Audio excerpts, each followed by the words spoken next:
Good. Okay. Thank you very much. My name is Geoffrey Bindman, and I am a member of the steering committee of Independent Jewish Voices, as is another of the speakers. And I was asked to chair this somewhat at the last minute, so any deficiencies I hope you'll put down to my lack of preparation. But the purpose of this meeting is to introduce Professor Shlomo Sand and his latest book, copies of which are here, together with his earlier book. And we intend to have a discussion about the content of the book. I don't know how many people have read it, but we'll have a good account of the thesis of the book from Professor Sand, but also we're fortunate to have Professor Donald Sassoon with us, and I'm going to ask him to make some introductory remarks, which will perhaps give us an account of the book and the background to the book, and then I'll call on Professor Sand, and then after that we'll open up the meeting to all of you for questions and perhaps some comments. So can I ask Professor Sassoon to say a few words? Yes, this is Shlomo's second book in what I understand is a trilogy, which in English would be The Invention of. So we've had The Invention of a Jewish People, which was launched in England, at least was launched here. Was it 3 years ago? Something like that? 4 years. 4 years ago. Now, today, we're having the invention of the land of Israel, and I'm told that you better brace yourselves for the invention of the secular Jew. Yeah. You. Us, yes. Yes. I always thought I existed, but, you know, I mean, having read the previous two books, which I must say, although I have been a secular Jew for a pretty long time, even those first two books destabilized some of my beliefs. To allow me just a very, very brief semi-autobiographical note, because one of the reviews the previous book got, I think it's the one by Simon Schama, in the Financial Times, and Simon said that there's nothing new about this.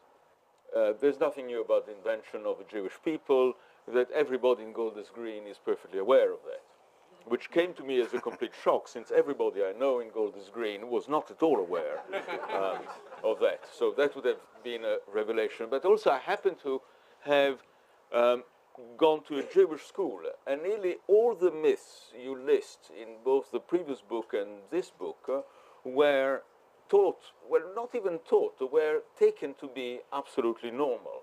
And I remember, in particular, in the previous book, something about which I was not quite sure is when Shlomo says that, strictly speaking, there never was an expulsion of the Jews from the original land of Israel, etc., etc. Since I'm a skeptical historian, and since I know in France someone who is a great specialist of Roman history, I asked her, I said, you know, I never thought about that. I took it for granted that, of course, the Jews were expelled. I mean, it doesn't mean that they have a right to go back or a state, I mean, all that. But nevertheless, I thought that as a matter of historical fact.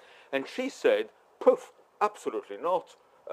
Jews were not, you know, Romans never expelled anybody. They killed people, you know. But they didn't actually bother to actually, you know, put them on a cart, and, you know, it's much too expensive. And not to destroy someone, you know, you just execute the whole lot. So, of course, the Jews were, everybody, she says, knows that. And I said, no, everybody who's a specialist in Roman history knows that. Yes, she said, that's what I meant. I said, yes, but there are people in the wider world who are not specialists in Roman history. So I, you know, that is one of the things that I was not sure about the first one. The second one finds me much more fascinated and interested because this is very much the material of the historian of 19th and 20th century Europe, namely the definition of the state, the boundaries of a state, the nation of a state, and so on. And I know you are an admirer of Renan, because Ernest Renan, who wrote a very famous lecture back in 1882, Qu'est-ce que c'est une nation? What is a nation? Which, you know, there's a whole literature about that. And one of the things that Renan says, the celebrated aphorism, he more or less says that the people who make up the nation remember, and if they don't remember, they make it up, or, you know, forget the exact words. And this is part of creating a nation. He then also adds, much to the annoyance of historians, because history is a threat to nationalism, because one of the tasks of the historians, he wrote in 1882, which is not bad, one of the tasks of historians is precisely that of dismantling some of the mythologies of nationalism. And since this meeting apparently is in memory of Eric Hobsbawm, yes? And Eric Hobsbawm was my teacher. I did my PhD under his supervision. One of the very things he insisted and he taught is that the one thing historians must do is to remember what people have either made up or have forgotten. This is a central task. And I think, Shlomo, whatever people might say about this or that part of the book, I mean, this is your central job. And even though you're never trained as a historian, were you? As a historian, yes, but not as a historian of Judaism or Zionism. No, of course, of France. No, but France, yeah. Yes. I don't want to speak at length because I want you to tell people about your central thesis. But one thing I want to say is that from a comparative point of view, because I'm a comparative historian, I like to look at A and then look at B and X and look at Y and compare and contrast. I mean, this is a sort of thing I like doing. And reading this book, I thought Jews, Zionist, nationalist, but also, frankly, even Jews in general, like to emphasize their exceptionalism. We are special. Not because we're necessarily the chosen people, although this adds to the exceptionalism, because God can only choose one, and, you know, it had to be us. The old Jewish joke, couldn't you choose somebody else, you know? But everybody, every nation which constructs itself also preaches exceptionalism. The Germans have a Sonderweg, the Americans have American exceptionalism, l'exception française, the particularities of this, peculiarities of that. It's a sort of ongoing saga in which everyone insists that they're special. And one of the things that make them special is the unchanging nature of the past. Everybody else changes, everybody evolves, there is history all around us, except for us, whoever we are, Italians, Hungarians, Americans, and so on. We have an essence which never changes. And the point of politics is to find what our essence is and then make it realized. And I was very amused by the discussion on the boundaries of the land of Israel, because, as you point out, strictly speaking, the actual, you know, a unified state of Israel actually, if it existed for about a century. Otherwise, there is no particular story. And since I've done that kind of exercise for other European countries, it's very, very rare to have a state with national boundaries, with the same national boundaries stretching back for a very long time. I mean, they keep on changing, and every time they change, somehow the nation does not change. Had it not been, for example, for a little pact between the state of Piedmont and the French state, Nice would have been Italian, and instead of the bouillabaisse, they would have had zuppa di pesce, and they would have been patriotic Italians, just like the people who are a little bit on the other side of the border and are actually technically Italian feel like that. And one can multiply this. So in terms of demystifying the mythos, as you say, I think you've done an excellent job. I'm not sure your popularity in Israel, particularly in the establishment, will increase very much. You know, that's not obviously not something you want to. And my final point, because I want to listen to what you have to say, is to insist on the unpopularity of Zionism among Jews. You insist that the story that for 2,000 years we all wanted to go back, you dismiss it. It's just not true. That Jerusalem was a sort of, you know, next year in Jerusalem, okay, it's part of a prayer, but that's about it. We have no next year in Jerusalem. And even both liberal rabbis and Orthodox rabbis in the 19th century were anti-Zionist. In fact, the vast majority of Jews were anti-Zionist. And whether this would not confirm the increasingly held view that the real determinant for the construction of the present state of Israel and Zionism has been anti-Semitism. Had it not been for anti-Semitism, both in terms of the anti-Semitism, say, of Russia and the pogroms, the anti-Semitism, of course, during the but you know, before you know, Herzl himself, after all, was a, you know, secular Jew and so on, and then decisive, obviously, the Second World War, which you know, makes it. And in a way, we are looking at the failures of Zionism, in the sense that even though everybody now could go to Israel, even though there is finally a Jewish state, even though finally there is Jerusalem there, 10 million out of the 15 million Jews in the world have absolutely not the slightest intention to go there. They want to stay in America, they want to stay in Britain, in France, and so on and so forth. And finally, one last remark from my own background. I'm not, like many people here, an Ashkenazi Jew. I'm a Sephardi Jew. I was born in Egypt, and my family is Middle Eastern Jewish. My family left Egypt shortly after my birth, that is in 1947, for reasons which have nothing to do with politics But after 1956,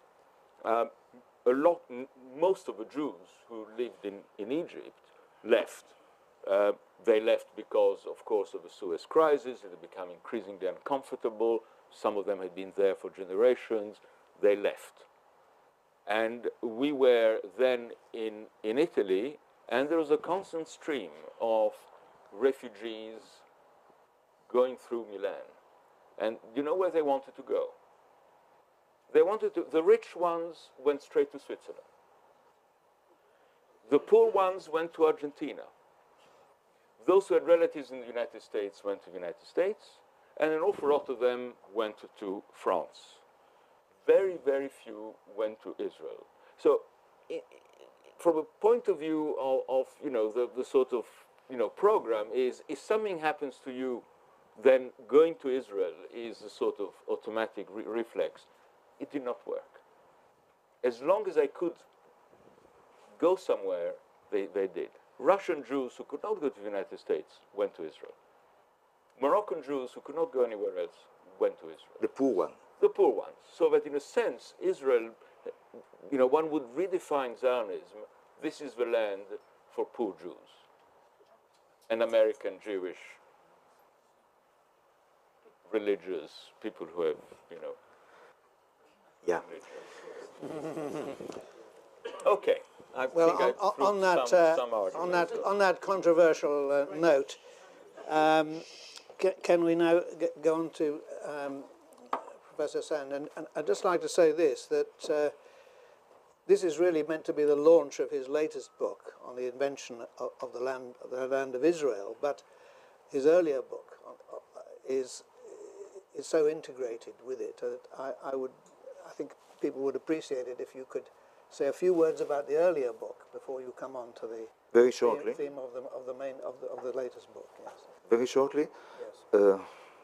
It's two parts of the same story in some way, and I wrote the first book because I got the full professorship in Tel Aviv. And I stopped to be afraid to write and to think openly about a lot of questions that bothered me for a long time before. Then when I got the full professorship, I decided to write the first one. The first one was a very banal book that I asked myself, first of all, what is a people? What is a nation? What is nationality? What is nationalism? Why I asked these questions? First of all, because from Britain came new voices in the 80s of the 20th century, like Benedict Anderson, Gellner, and Hobsbawm, and a few others. Then reading this stuff, I was thinking why nobody is applying it to the Jewish history. We know that the English is kind of, new nation. The French, the Italian, but only the Jew were in the eternity, you see, 4,000 years. Now, I'm lucky that I'm living in the Tel Aviv University when the historians are more or less like the historians in England in the beginning of the 20th century, not in the beginning of the 21st century. Now, the other things that pushed me to write the first book was the discovery of the archaeologue, the Israeli archaeologue, about the fact that the exode, the famous exode of the Jews from Egypt, didn't happen. I remember the first time that I heard it, I was shocked. When I was young, I was leftist, but I believed that the exode, the kingdom of Solomon, of David, it's history. In knowing from the archaeologue that all this is myth, it never was a real kingdom of David and Solomon that cover all the land of Israel. Then I decided to start to attack the questions of a Jewish people, the existence of the Jewish people in a modern sense of the word people. It was simple. We cannot, I decide, to call all the cats, cats, all the dogs, dogs, in one cat to call them a dog. Why I'm saying it? Because we apply today the word people easily to a human group that has in common a kind of secular culture, daily practice and all this. Language, food, music, a lot of things. In the case of the Jewish people, we have not 200 years ago a common thing between a Jew from Kiev and a Jew from Marrakesh. In common, there is something very important, but it's religion, with all the practice around.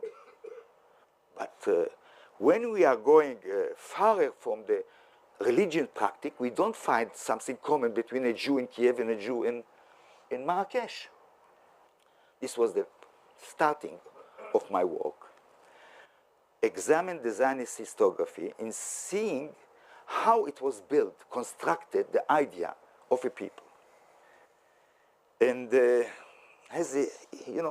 concluded very, very nicely the way that I worked till arriving to publish this book. By the way, the exile, I was educated, not in a Jewish school in London. I passed all my years in Israel. The fact that the Jews were expelled from the land of Israel was the basic of my thinking about our collective identity. You understand? It was so deep. I remember the day that I read a little, very short article of somebody that say, no, the exile didn't happen. And I remember running to the library of our university that has a lot of books about the history of Jews, really. And I was looking for one book, one research book about the act of the exile. And I remember I didn't find any book how the Jews were expelled from Judea, from Palestine. I didn't find even one book. I remember the same day running to a few of colleagues that are occupying with, with ancient history, and asked them, I'm shocked. The exile didn't happen? And they told me, we never wrote that the exile happened. And I said, come out to the corridor, ask all the students. Everybody knows that the Jews were expelled from Judea 2,000 years ago. Yes, but it's not us. And then I started to understand what is nationalism and what is the technology of diffusing historical consciousness. I think that everywhere it exists, but it was very sharp to me. The technology to diffuse is some historical knowledge without any basic of evidence. Now, I wrote a book. It was translated to 20 languages. It didn't finish yet.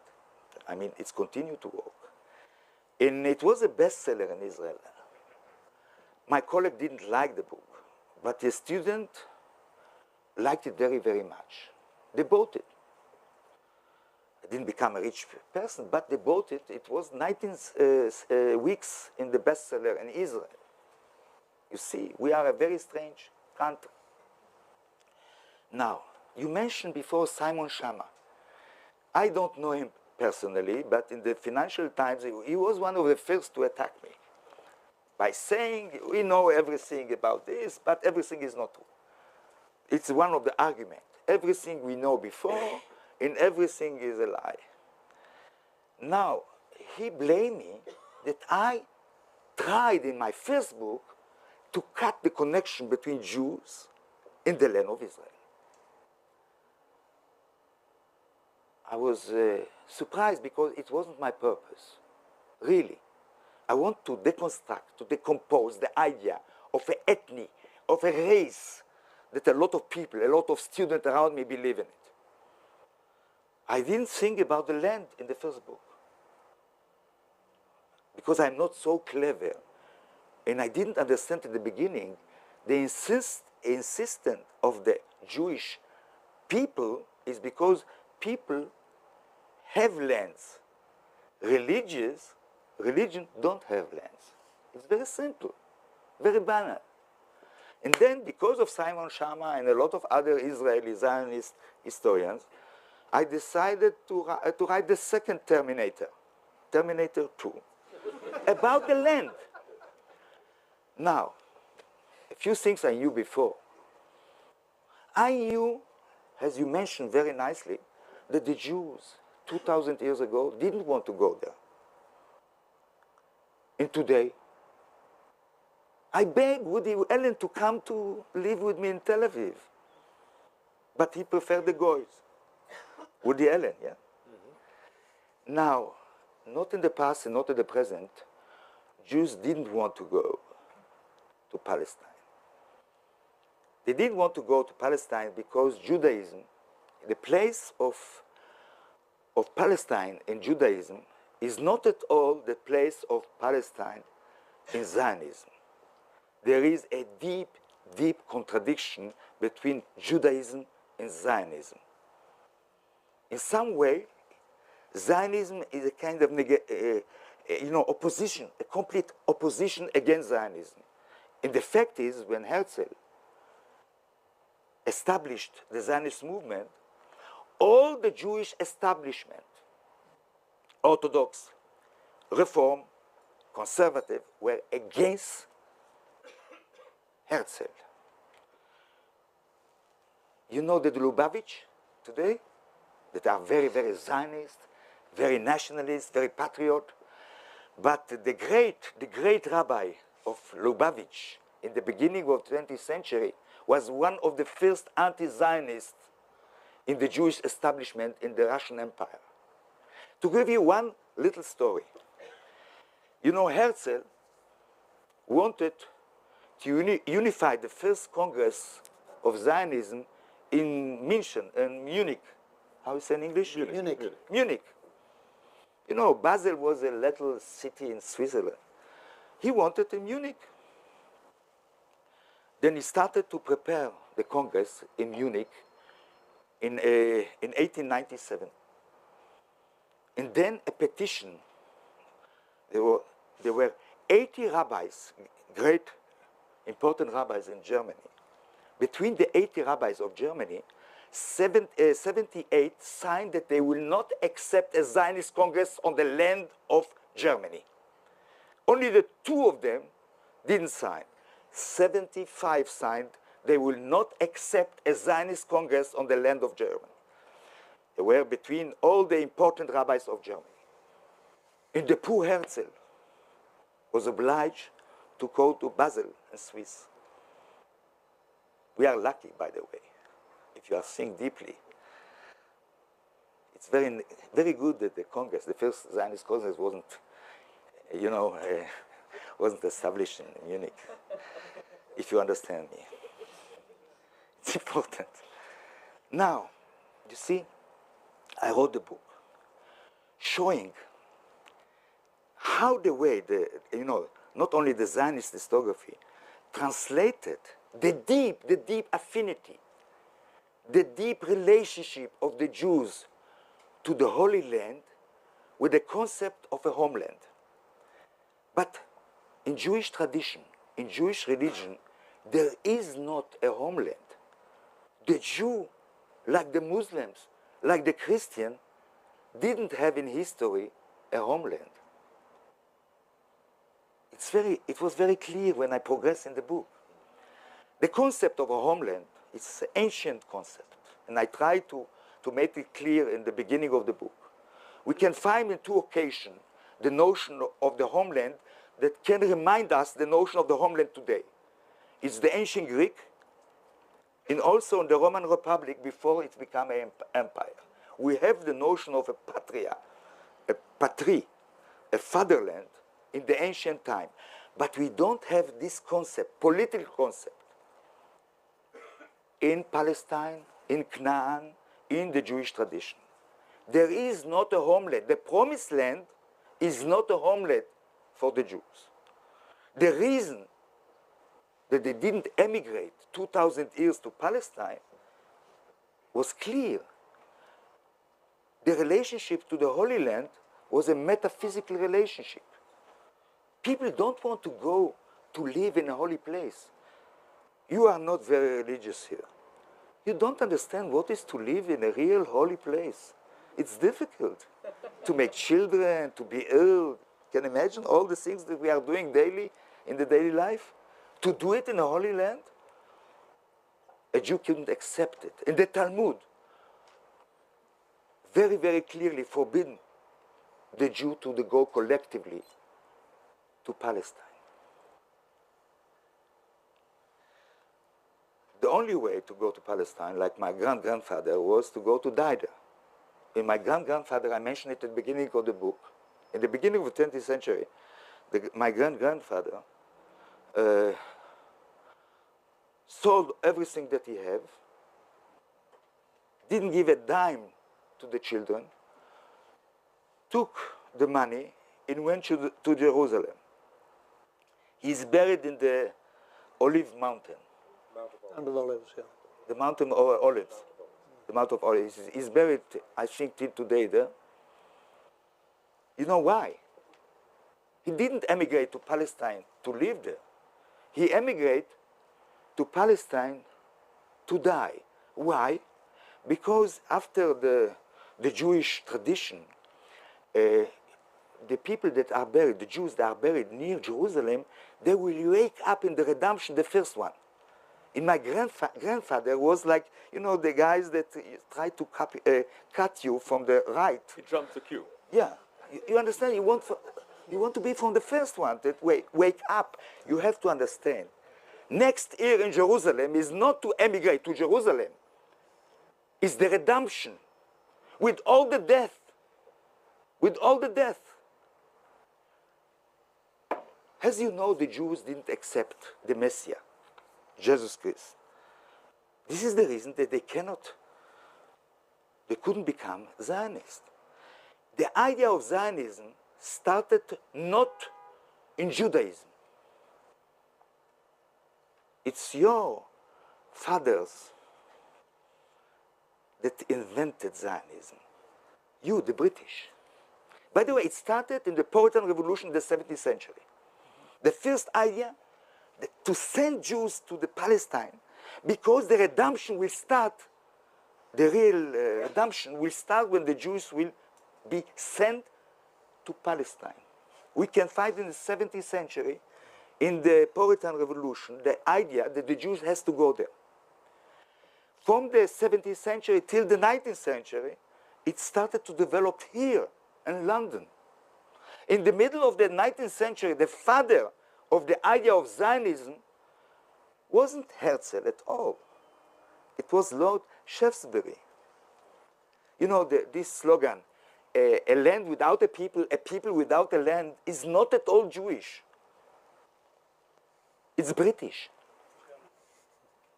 It's British. Sorry? No, it's British. Okay. It's British. There are historians, sorry. You don't think it's a good idea. This is the reason it's German? No.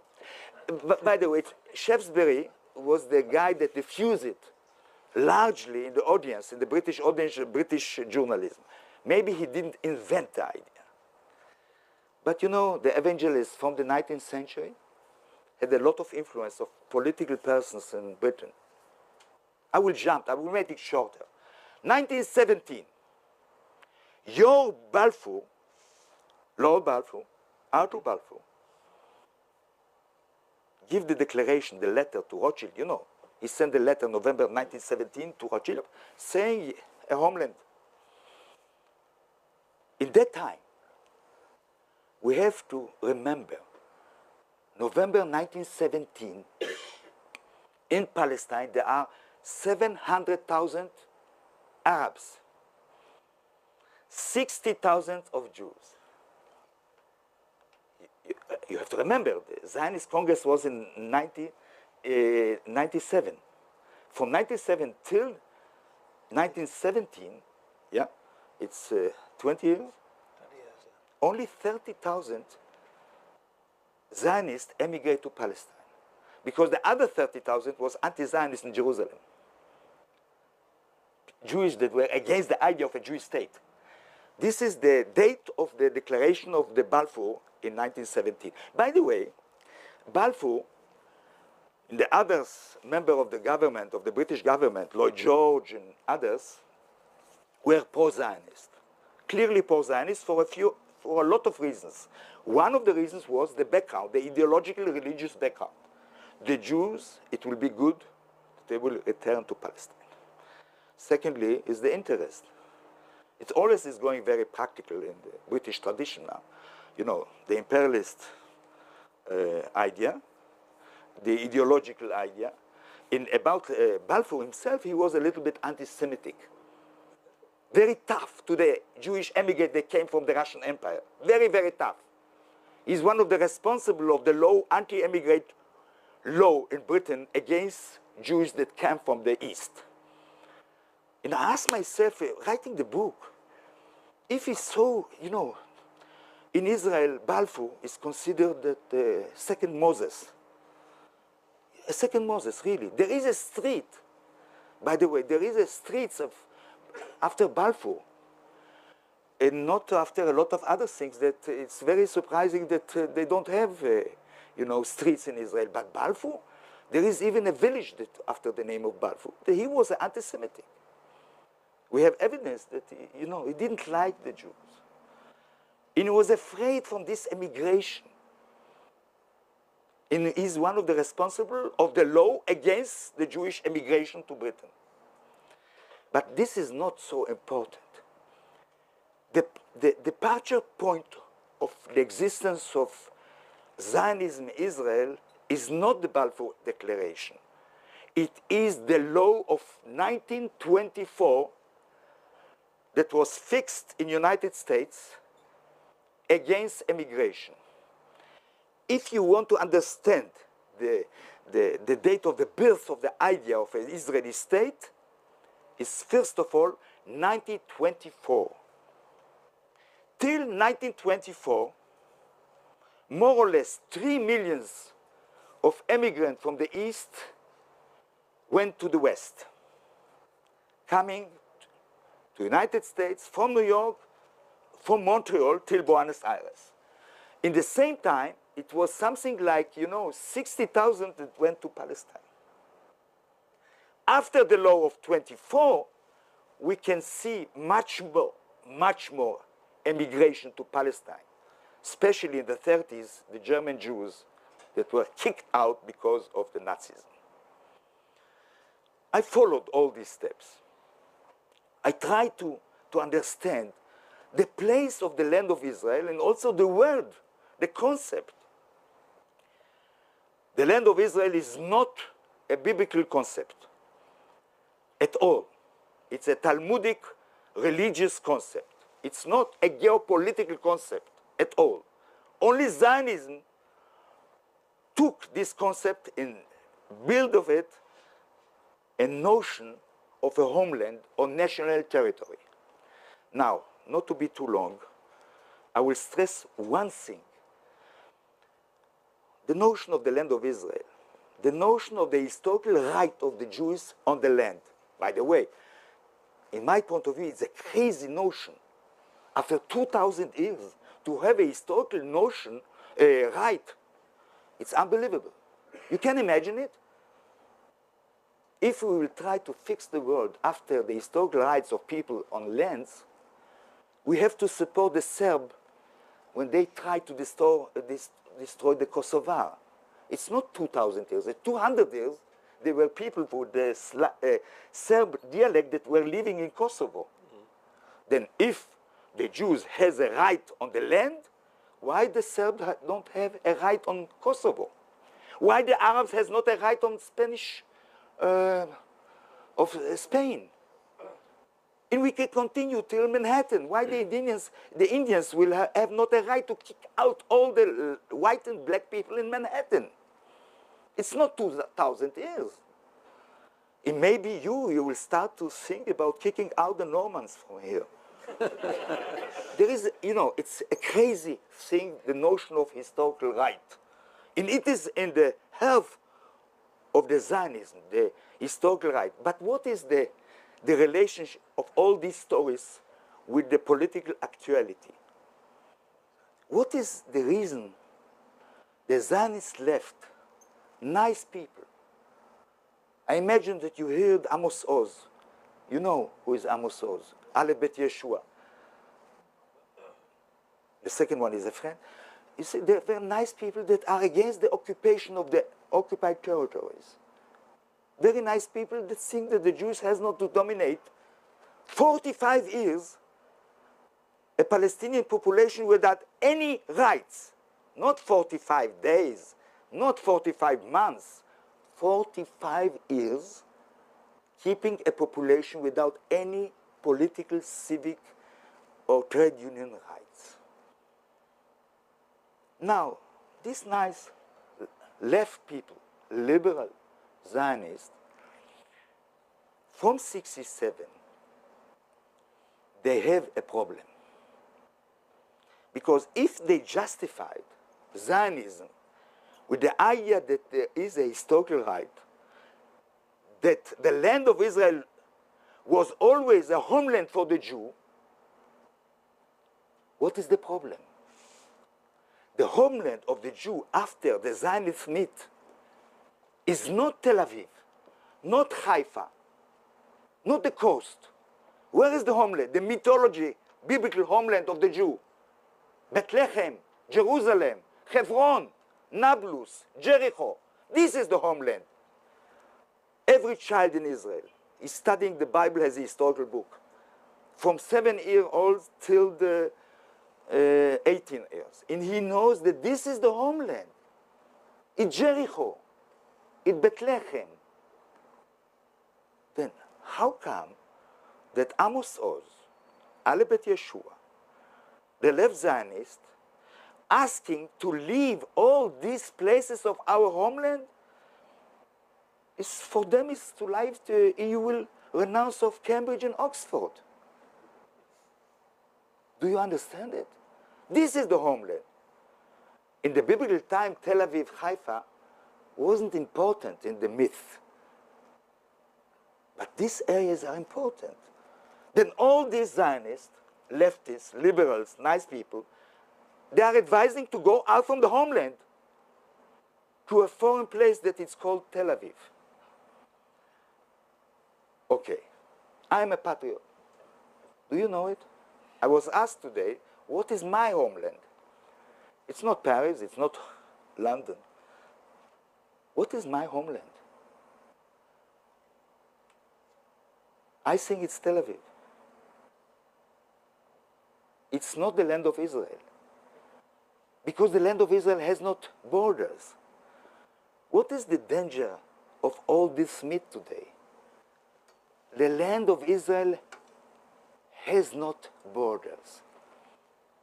It's not the Jordani. The term the land of Israel is not stopping a Jordani at all.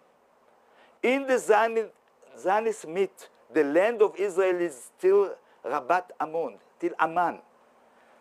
It's a part of the land of Israel. If it didn't, we wouldn't stop in Jordani. If we conquered also the other part. You'd have to go to Syria and into Iraq. The Syria is a part of our land, of our homeland.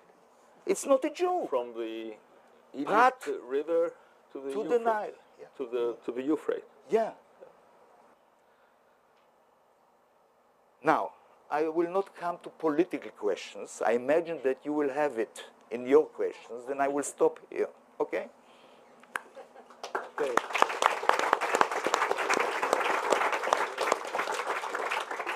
Well, thank you very much indeed for that. And I think we'll now open the meeting to questions. There'll be quite a few of those. I'll take that one there. There's a hand there.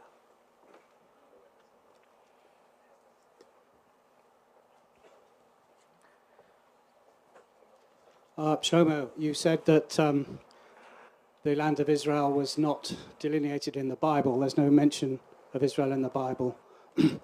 I would point you to Ezekiel chapter 47, Ezekiel 40, verse 2, Samuel 13:19, and Chronicles 34:7. Israel is mentioned several times in the Bible. And how many? So is Judah. Now, I didn't interrupt you. Don't interrupt me, Shlomo. Okay. Excuse me, could people identify themselves? Jonathan Hoffman. Thank you.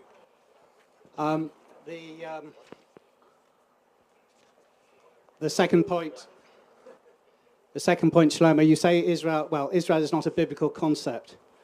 Unfortunately, you've written yet another book which shows you're an academic fraud. You cherry-pick sources that you pretend proves your point. You even take them out of context when you suits you. The only people who believe you are those who've already made up their minds that Zionism is the root of all evil. You're a charlatan, Shlomo. Thank you. You can answer that. You can answer that, yeah. I will answer very, very shortly. You know, we are lucky today, because of the internet, to have search machine, how we say it in search machine?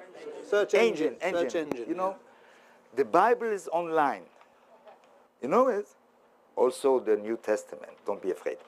The Bible is online. Now, after this meeting, I advise you to go at home, to put the term land of Israel. By the way, You've had your say, Mr. Hoffman.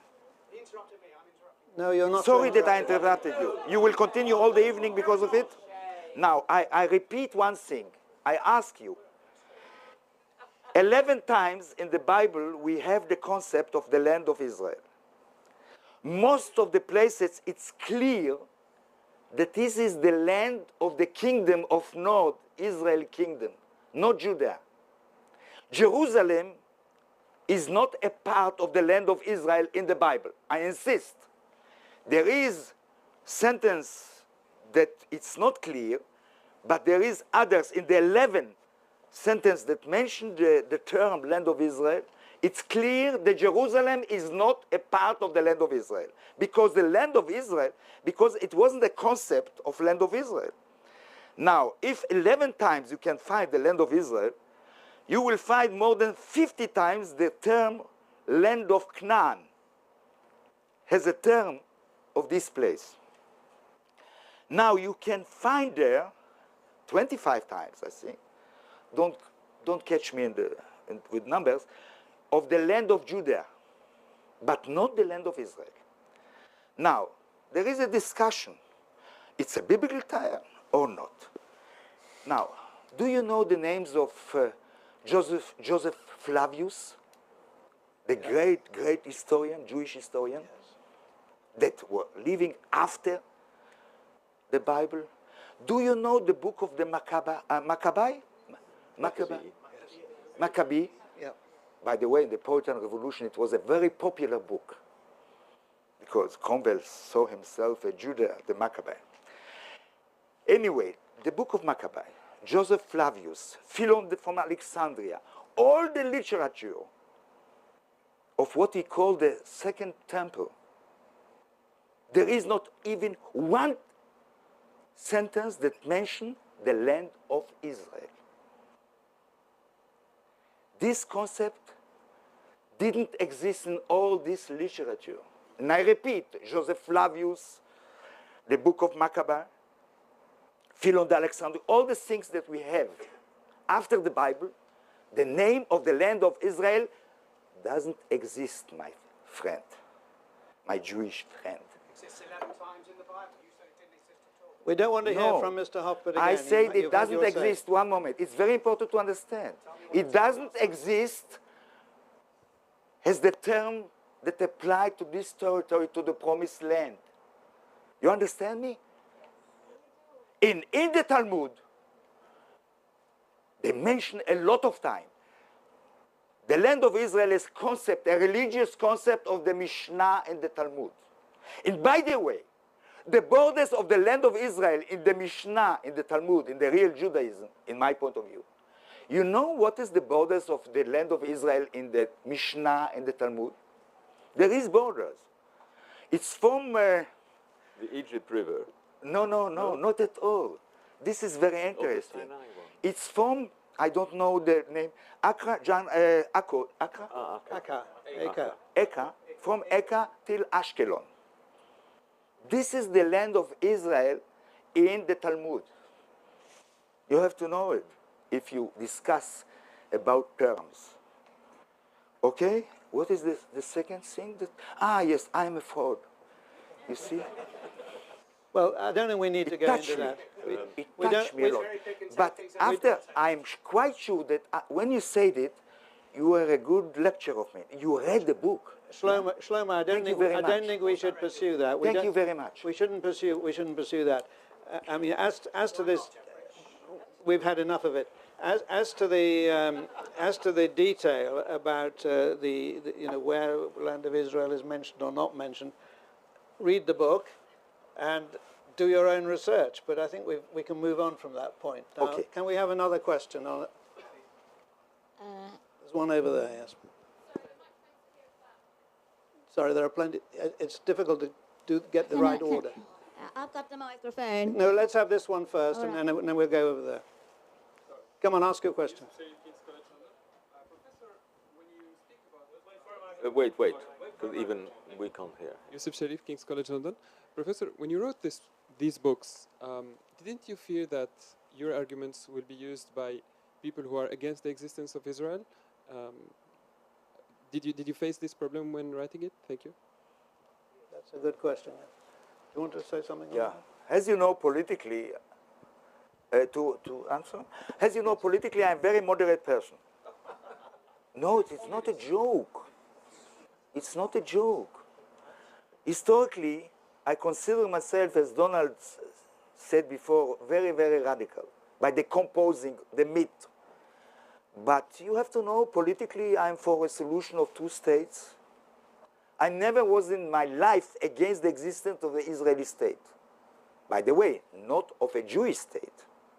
Because, as you know very well, there is 25% of the population, citizens of Israel, that are not Jews. And I don't want that Britain will define itself as the state only of the Englishmen. You agree with me? Then politically, I'm very moderate. I'm for two states, Israeli state and Palestinian state, confederated, okay? I'm not from one state solution. You understand me? Now, writing the book, I was thinking that, people that don't agree with me politically, they can use it. But if somebody really read my book, read my conclusions, he knows very well that I am not against the existence of Israel today. We cannot go back in history. Even if Zionism, even the myth, nice thing, the myth, for me, become lies. Because, you know, when the myth decomposes, it's become a lie. But it doesn't mean that you can go back. Now, but thinking like this, you cannot produce books. I think that I'm very careful in my conclusions, political conclusions. Try to read the second one, okay? But you know, people interpret you. You see what the people made with the Bible, okay? The people that wrote the books of the Bible, the people that wrote the books of the Bible, they didn't know that they will be used by the Zionists 2,000 years, 4,000 years later or 3,000 years later. Yes. Can we go on to another question? Yes. Okay, thank you very much. There's somebody at the back who was... This woman. A woman at the back. Right. The question of the two things, the land and the people. The Jewish people have a very clear identity, whether they're secular, whether they're religious, whether they're in Israel or in the diaspora. There's something that holds them together and has held them together all that time, in spite of the fact that they haven't had a land, and the world has benefited hugely from those people. And those people, for various reasons in history, have been deprived of a land, and it's time that the world allowed them to have a small piece of the earth. I think that is a very important question, and I think what's worried me throughout this whole discussion and reading the books as well is, what does it mean to be a Jew if the ethnic character is missing, and if the attachment to the land of Israel is missing? What does it mean? Because clearly there is still a Jewish people. What's your view on that? I will answer the woman. No. Before Hitler, most of the Germans from Jewish origin wanted to be Germans. Most of the French from Jewish origin wanted to be French. One moment, I will... Dreyfus was first of all a Frenchman. By the way, I'm putting forward that the first Germans were Jews. The first French, really, because they were in the cities, because they were not peasants, they were the first people that belonged to the national culture in Germany in French. Okay? They become very, very French. I will tell you a little story that was written in a book by an ex-Comintern agent in Germany. He was a member of the Communist Party, an agent of a Comintern. He was arrested by the Gestapo in 35 or 36, I don't remember. They sent him to the concentration camp. And he, that wasn't from Jewish origin, said that the most tragic thing in the concentration camp was the people that was arrested because they are Jews. The communists, the socialists, the trade unionists knew why they are in the concentration camp. The German Jew didn't know. They didn't understand why they had been arrested. And he's writing, it was tragic to see these people that didn't understand why they are arrested as Jews. No, I don't think, first of all, that always the Jews consider themselves as Jews. From Trotsky till Rosa Luxemburg. I don't think so. A lot of people from Jewish origin saw themselves or Germans or Russian or French or socialist or communist, first of all. The question that you put forward, what is a secular Jew? It's a very important question, and this is my third book, The Invention of the Secular Jew. Who invented the secular Jew, the anti-Semitic, the racist that consider the Jews that belong to an ethnic or to a race. And I try to show in the book that the Jews are not an ethnic and not a race. They are like everybody else here, a mix of a lot of origins, a lot of colors, a lot of cultures. The fact that today, in the beginning of the 21st century, so many people consider themselves as secular Jew and prefer to be a secular Jew much more than to be American or British, it's a very important phenomenon.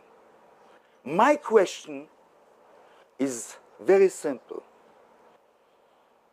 You see, I put forward the question. I can become a Christian if I want, converted to Christianity. It's possible or not? With a lot of chance, I can become a British citizen.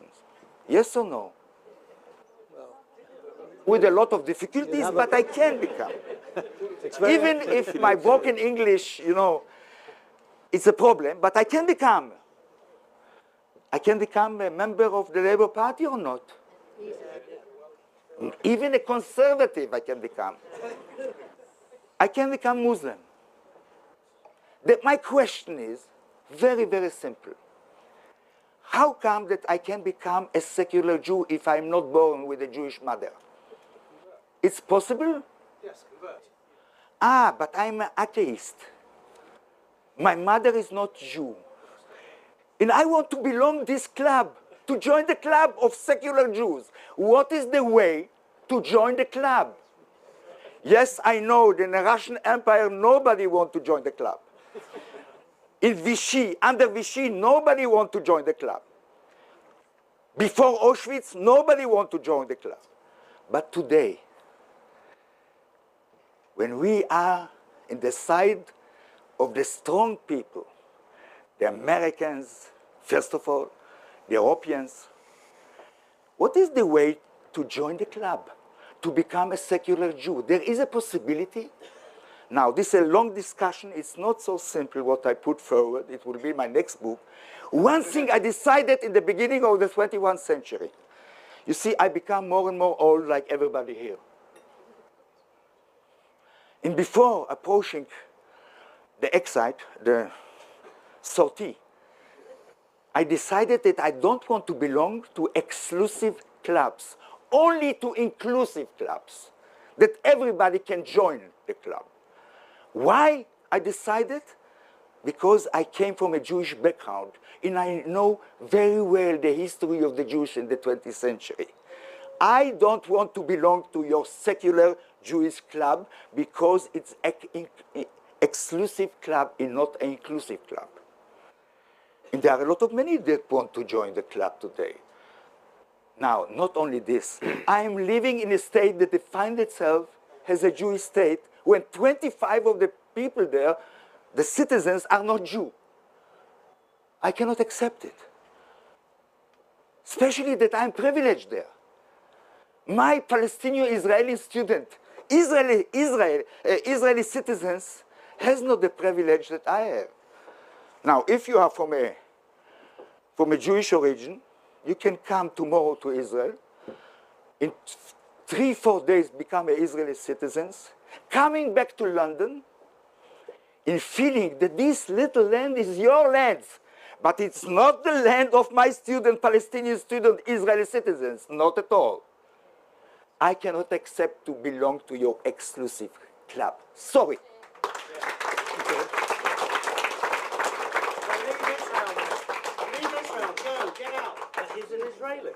I'm Israeli. Can I just say one thing? I want to make Israel a state like Britain, a state of its citizens. All the citizens, not from the chosen, your chosen people. Mr. Hoffman, please, we've had enough from you. Leave if you don't like it. You want that I will join you in London? You asked me to join you in London. Don't advise it. It will be much more Problems for you in London when I will be near you. Ignore him. Ignore him. don't He's a descend. troublemaker.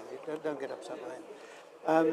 Just one administrative thing. Nobody's told me when this meeting is supposed to end.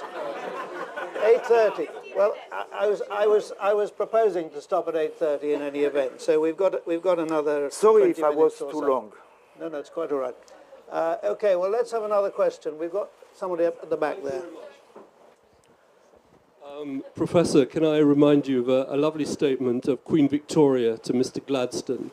She said, "My dear Mr. Gladstone, it really doesn't matter a jot what you think of me.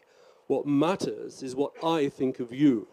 Similarly, for us Jews in the Galut, in the diaspora, it really doesn't matter what we think we are, whether we think we're secular or Labour or Conservative. What matters in our history is what the host community think of us.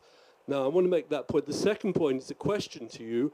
Are you by any chance aware of the work in Israel of Mr. Tzvi Missinai? Does that name ring anything to you? I met him. You met him, you know him. So anyhow, for the audience, he's written a book called Brother Shall Not Lift Up Sword Unto Brother.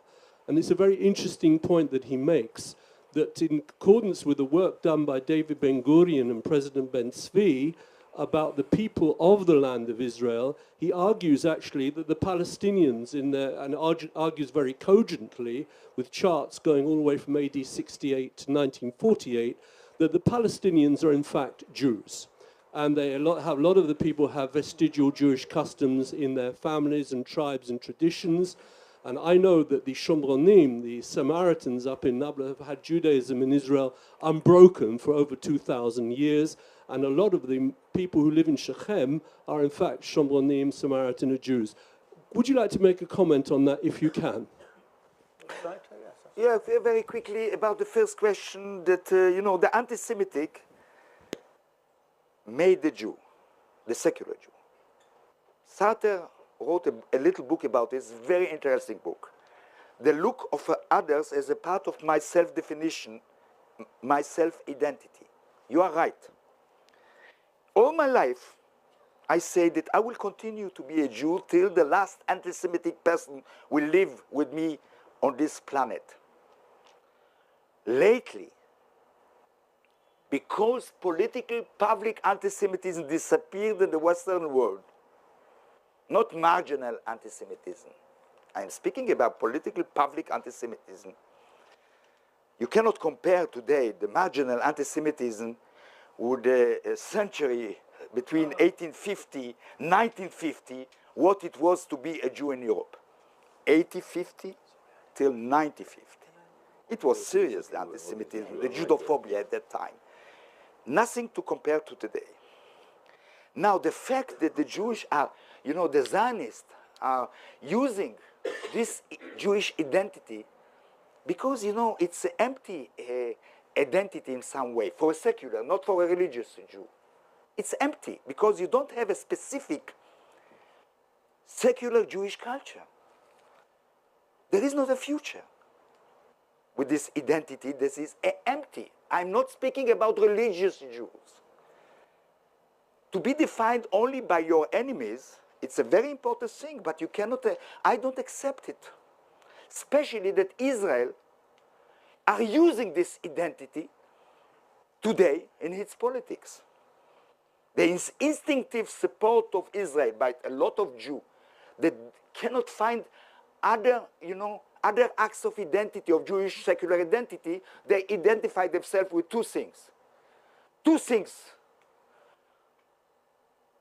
put forward in this Jewish identity is the Shoah in Israel. If a tragedy becomes the center of your identity, you have to think about it. I advise you to think about it. It can be very perverse. You have to understand. Now, about the second question.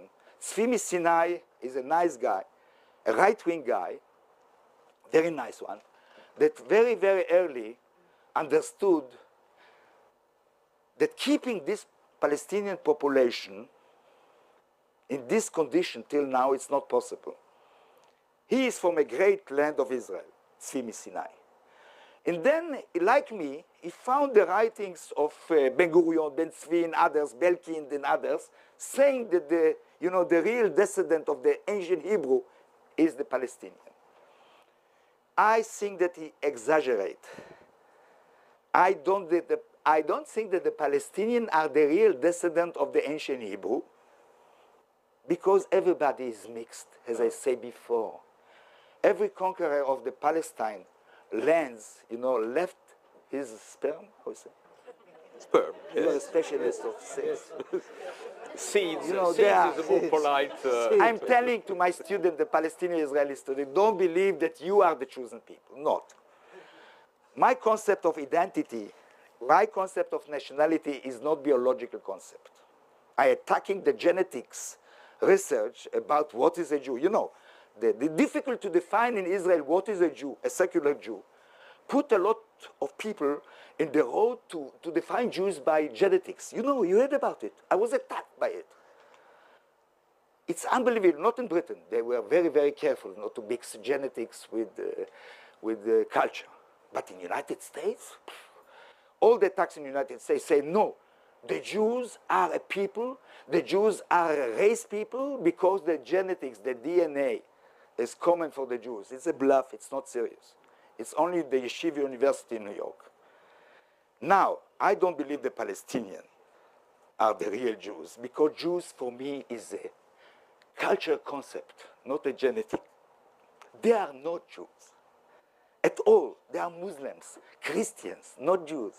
You understand? Because for me, Jewishness is first of all, before everything, a very important religion in the Western world. They are not Jews. But the chance that a member of Hamas living in Hebron will be much more a direct descendant of the ancient Hebrew is 1,000 times more possible than me. Thank you. Okay, I'm going to bring in Professor Sassoon now. I'd like to comment on the same point. Just to add on this eternally fascinating topic of who is a Jew. Freud has a sense, who is a Jew? And he says, well, I don't know, the religion, I'm not religion, I don't speak Hebrew, I'm not, there's a long list of things he's not. Yet, I cannot put it in words. Can you imagine the founding father of a talkative cure, yeah, the one where he could not find the words to define it. It was something imponderable. But like you, I was rather taken by Jean-Paul Sartre's famous essay that the Jew, in a way, is defined by the anti-Semite, that it is the others. And, some identities we choose, football teams, stuff like that, but even that there is a social and cultural environment which may force us towards one direction or another one. But on the whole, yes, we also respond. And that was the kind of Jew I was, the one you say is invented. I mean, a secular Jew, because not the religion and so on. But then, recently, I've become more Jewish. Not because I reread the Bible or I had a return. No, it's not the anti-Semite which made me more Jewish. You fall in love in a Jewish girl? No. Not that, Shlomo. Much more interesting, or less interesting. No, I have become, like many others, I think like you, we had a conversation about this once. I have become more Jewish, not because of anti-Semitism, because frankly, in my entire life, I haven't really encountered anything which could remotely be described as serious anti-Semitism. I may have been lucky, but that's the way. No, what made me more Jewish is the state of Israel. But not because it's my state. Precisely because it is not my state. It's your state. You're an Israeli citizen. I'm definitely not. But because it calls itself the state of the Jews. And somehow it involves me in everything it does. And I cannot sort of just shrug my shoulders, as I did for many years, and say, look, this is nothing to do with me. They do whatever it is. I may dislike it, but then I'm not sure I like Chinese policies in Tibet or, or Burma or something. But actually it was not like that. And so I and some of the people, by the way, who are involved in Independent Jewish Voices, which co-organize this. In a way, we are saying, not in our name. That is, I do not have a choice. You know, when Israel will be a state of all its citizens, including, of course, the Palestinians, and it will be a state like Egypt or Switzerland or France and so on, and there will be no anti-Semitism, then I can relax and say I have so many other interesting identities, much more than the Jewish one. It's very important. I treat you in the new book. I mention, not by name, I mention... Hope so. Yeah, I don't want to make you more difficulties that you have. Anyway, I mentioned this phenomenon of people that define themselves as Jew, not Zionist Jew, that feel very badly with the militaristic behavior of the Israeli state. I mentioned you, I praised you. There is not a problem. By the way, I didn't deny the Jewish identity, it's stupid. I denied the existence of a Jewish secular culture. Oh. You know, it's a fact that there are people that define themselves Jews. I praise you in the book. You helped me as an Israeli citizen. No problem. I don't think that you have a future as a Jew. It's very, very important politically. Okay. I remember in '82, I was a student in the war of Lebanon. I was a student in Paris. And suddenly Pierre Vidal-Naquet called me and said, Shlomo, we are organizing a demonstration before the Israeli embassy against the war. You have to mobilize all your friends, Israeli friends, to come to the demonstration. This is under the name Jews Against the Lebanon War. And I asked him, yeah, but, you know, it's a problem. I cannot bring other people, not Jews, to the demonstration. And I had a lot of friends, not Jew. I think it's a problem. Till now, it's a problem. But, you know, I praise you in the book, that you exist. It's very important. Against anti-Semitism. But one thing is important. If you think, because of your position, because of your origin, because of your sensibility, that you have more a right to accuse, to attack, to critique Israel than non-Jew, this I'm against. You understand me? Mm-hmm.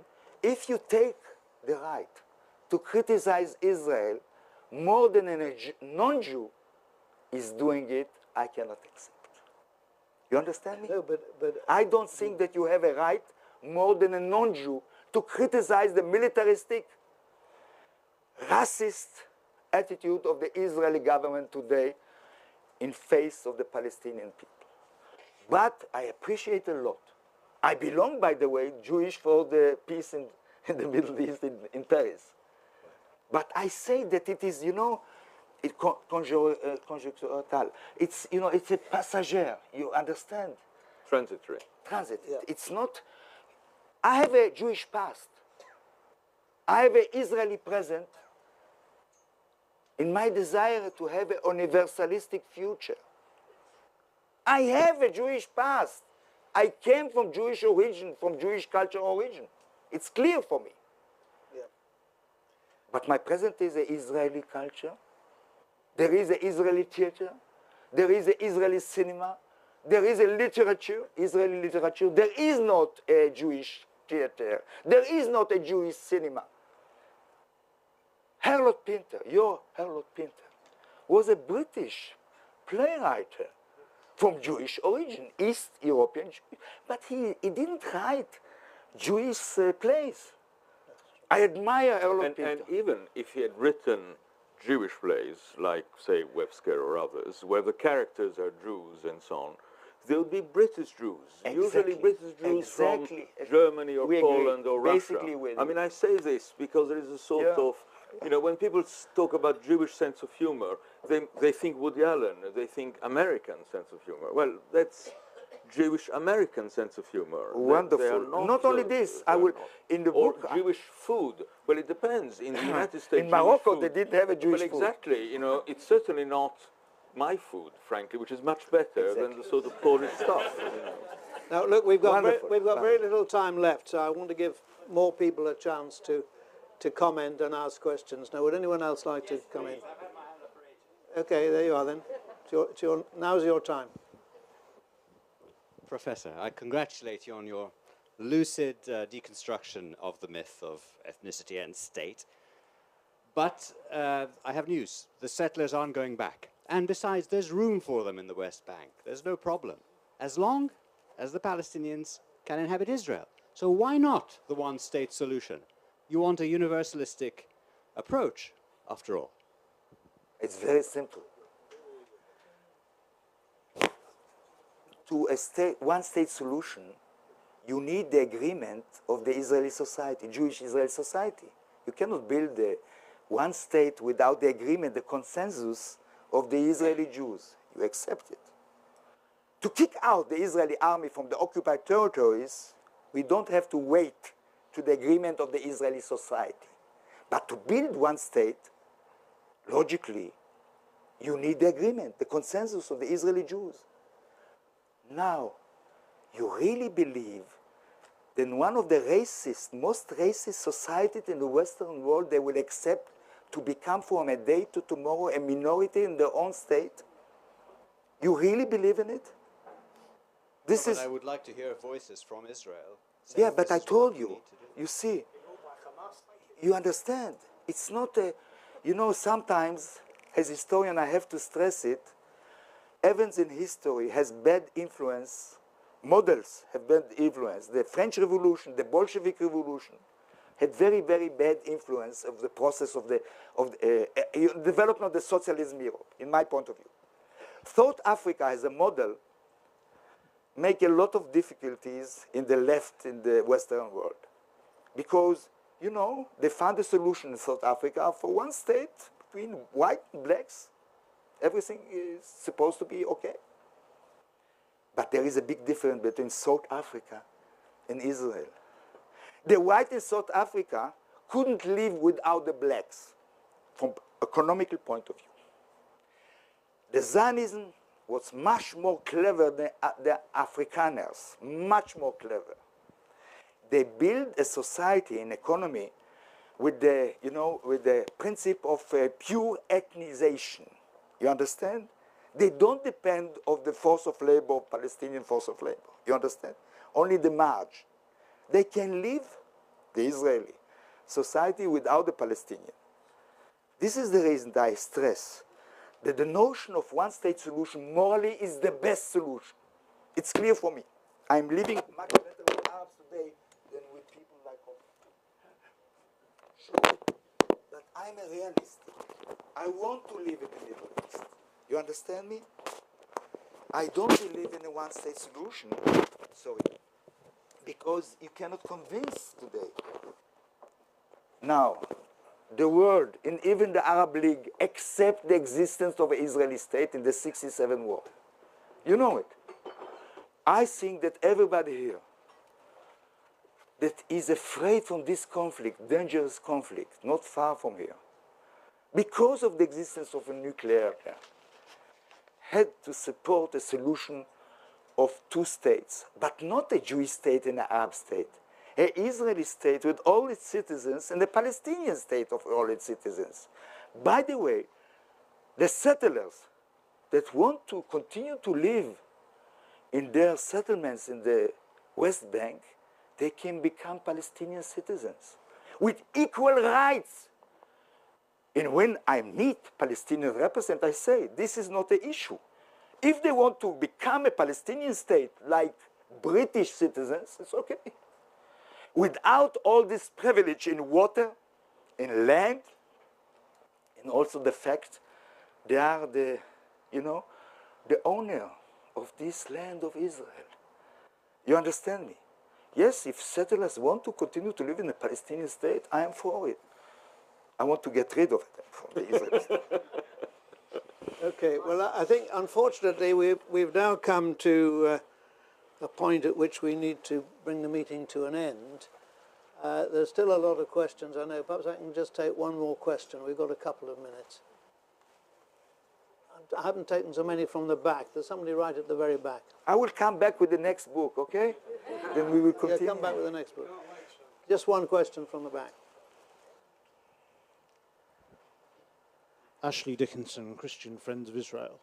Whether we call it the land of Canaan or Israel, the fact of the matter is it is the land promised to them by our Father God in Genesis chapters 12, 13, 15, Exodus 33, Psalm 105. And by the way, I'm coming to my question, it's not quite true that there's there is representation for Palestinians in the Knesset. 3 Arab Can you just ask your question, because we're very short of time? The Jews were exiled from the land of Israel by the Romans and persecuted for centuries afterwards. Don't you believe that your book, by claiming that this wasn't true, belittled the depths of the persecution that the Jewish people have faced throughout the ages? I'm not just talking about Nazi Germany either. Imperial Russia, those of us who have seen Fiddler on the Roof, seen how the occupants of Anatevka were turfed out. No, I'm sorry, what is your question in one sentence? Jews were exiled from the land of Israel by the Romans, persecuted for centuries, and don't you believe that your book, The Invention of the Jewish People, belittles the depths of persecution that they had to face centuries afterwards? The question is, do you think it belittles the suffering? Does what you're saying about the exile belittle the suffering that the Jews have suffered since? The Jews suffered under the Christian domination in the Western world. They suffered under this domination, Christian domination, much more than under the Islam, as you know, because you started with history. The Jews were not expelled from Palestine, Canaan, Judah, not at all. You will not find, if you will find one book, historical research book that described the exile of the Jews from Judah, I will give my demission to the Tel Aviv University. I promise. Go to Rome. There's an arch, the triumphal arch. That's the end. You heard me. Now about the suffering. Yes, the Jews suffer a lot from the Christian churches, all of them. For the Christianity, the legitimacy of another monotheism wasn't natural. You have to understand. Only one Israel could exist in the Christian tradition. Verus Israel is one, the son of Jesus Christ, not the Jew. By the way, no, Jesus Christ was a Christian. He wasn't a Jew, sorry. If you think that you are defined genetically, okay, Jesus Christ is a Jew. I think Jewishness is something more important what you think about Jews. I don't think that the Jews were expelled. But if you really want to understand Zionism, really, you have to know two things. Zionism was a secular movement that said that God promised us the land before he died. God is death, but he promised it before the land. About anti-Semitism, yes, anti-Semitism was one of the deep culture of Christianity, anti-Judaism. But it is the past. Christian people like you today love Jews. And I am very happy about it. Not true. And today, more and more, I am convinced that if in the past anti-Semitic was a person that didn't like Jews, today an anti-Semitic is a person that the Jews don't like him. Thank you very much. Okay.